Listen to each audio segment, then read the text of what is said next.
I have recently just completed the MP5 gold camo. Now, just like every other gun in this game, there are 100 camos that you have to go through, which consist of getting kills, getting headshots, getting long shots, getting hipfire kills, getting crouch kills, getting mounted kills, shortly after reloading kills, and a couple other challenges. Now, I know the MP5 is one of the more popular weapons in Modern Warfare at the moment, so today I am going to go over a complete gold camo guide for the MP5. Now, since most of these challenges are fairly easy and you will complete them just by doing the other challenges, I'm only going to go over a select few, which will be headshots, hipfire kills, long shots, mounted kills, and shortly after reloading. And at the end of all this, I'll give some additional tips to complete all the camos. All the timestamps will be in the description, so you can go ahead and head there if you're looking for a specific camo. But anyways, let's jump straight into it. Now for headshots,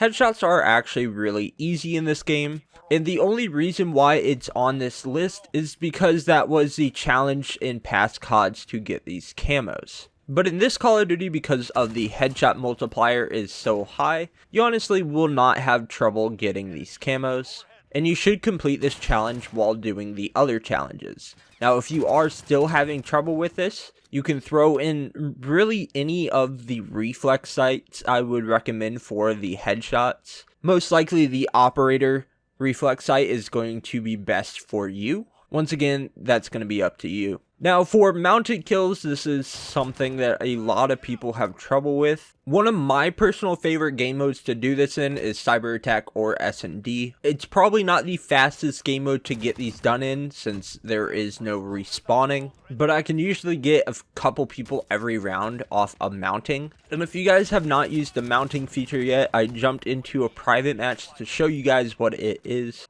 You go up to any object, just about any object, you can aim in and then you push down your right thumbstick. And this is going to mount you onto the object. You can do this, you know, how I am, or on the side of a wall.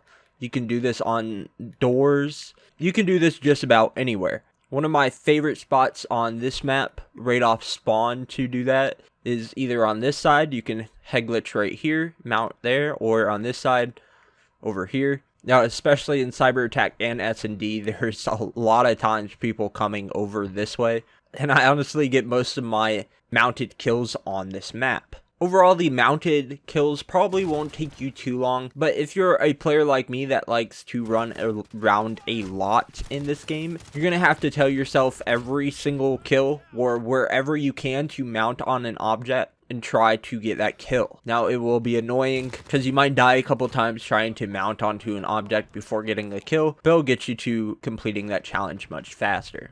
Now, crouch kills, this is pretty self-explanatory. One thing that I would recommend is crouch walking everywhere you go, and also trying to tie this in with other challenges. Because although this is not necessarily a hard challenge to do, it will take you some time. My favorite challenge to do at the same time as the crouching challenge is going to be the hipfire kills. So for the hipfire, I would recommend running the 5 milliwatt laser. I recommend this on any gun for any kind of hipfire. This is so incredibly helpful. You will love yourself for putting this on.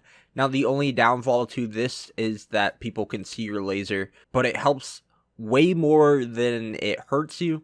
So I would definitely run it for this challenge. With this laser, and like I was mentioning with crouching at the same time, the hipfire is incredibly accurate, and you can hit people from quite a far distance with this.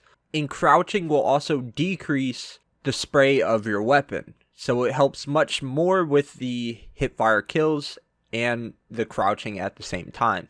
So as you can see here, it's from this distance, I mean, that's pretty darn accurate for hipfire at that distance, if you're asking me. Now, even closer, of course, there's no getting away from that. Now, if they kill you beforehand, then that's a different story. Now, for long shot kills, I would usually recommend running into ground war and getting kills on ground war.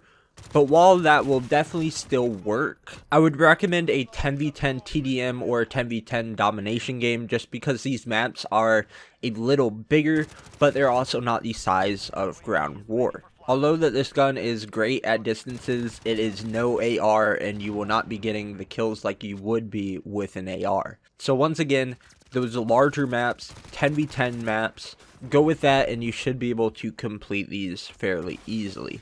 Now, for shortly after reloading kills, this has always been the worst challenge for me. Not because I can't complete it, but just because I hate doing it. The one perk that I would recommend running is sleight of hand. You're going to be able to reload much faster. And then maybe if you want, I would run scavenger, just because when you get to a point you can't reload anymore and it's kind of annoying running out of ammo and you could have had a couple more kills. That's up to you if you want to run that. My main tip for this is to shoot a bullet and then reload and hope to find someone and keep doing that.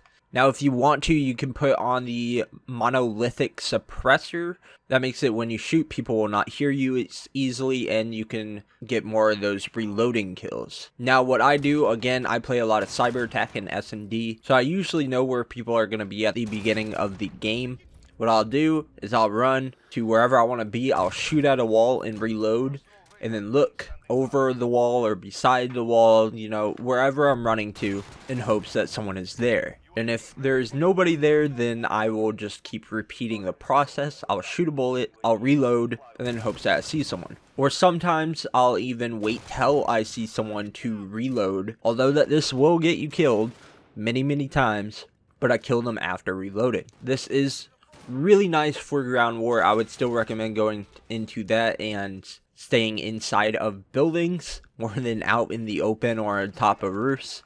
You're going to have better luck there. I also find myself canceling my reload a lot when I don't think that I'm going to find anybody, and then I'll continue to cancel it until I want to reload to kill someone. Again, this challenge is just going to take you a little bit of time, and hopefully it won't be too difficult for you. Now, for my final tips, I wanted to go over my class setup of what I use to make this gun so good. I did recently just put out a video on it if you want to watch my full video on it, but I'm just going to go over this fairly quickly. I used the FFS light, which helps with the aim down sight speed, the collapsible stock, which again helps movement speed, aim down sight speed. I run the commando foregrip, which will help with recoil stability, aiming stability, which will help with all the negatives of the barrel and the collapsible stock. And then for my ammunition, I run the 10mm rounds because of the damage and the range. Now, it does affect your fire rate a little bit, but the damage will make up for that. And then, of course, I run the sleight of hand. Or if I'm not running the sleight of hand, I will put on the stippled grip tape, which is also really nice. And that's my MP5 class setup. A lot of pros actually use the same exact class setup, so it's definitely a very good class setup, and I would really recommend it. Now, more back to the camos, I would recommend tying in as many camos at the same time as you can, like such as, you know, attachments. I would take off all your attachments while you're going for crouch kills, or while you're going for the hipfire kills, like I mentioned earlier.